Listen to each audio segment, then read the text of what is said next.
This is the simplest way for me to fix these little dips that come in the candle. Sometimes they say it comes from the candles not drying evenly, so I use a heat gun, this little tool right here, and I always try to make sure I keep the room warm. So we're going to start with this one. So I just make little holes in there, not anything big, not a lot, just enough, so that when a person light their candle, at least that first burn is going to be like the most important burn, because they're going to need to, you know, get an even wax pool before they're blowing the candle out. You don't want to do this too much and just melt it down too much, because I noticed that sometimes when you're doing this step right here, it makes your wax lose some of the scent on top if I do it too much. So I don't do it too much. I just do it enough to get like one little even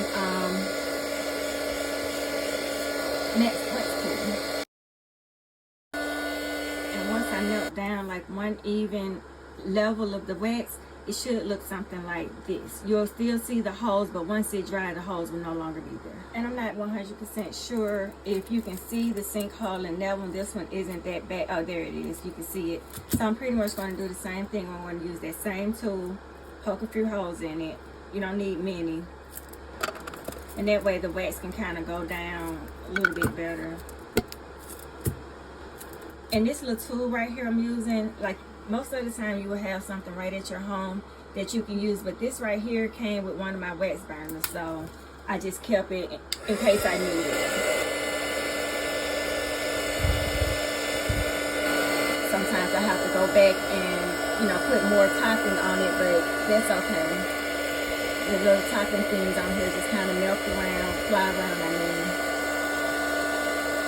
So I'm basically going to do the same thing. Just get one even. Another quick tip is I like to kind of just melt the wax from the sides and let that wax go down into the little part where the sinkhole is at. And this is how it'll look while it's still drying. This one right here is almost back fully settled. Just going to take a few minutes. I'll show you the finished result. For this one, I am going to take a little bit more of the lavender topping and just kind of spread it or back around on there just a little bit more, so the candle won't lose the way it was looking at first, and it'll still kind of be the same.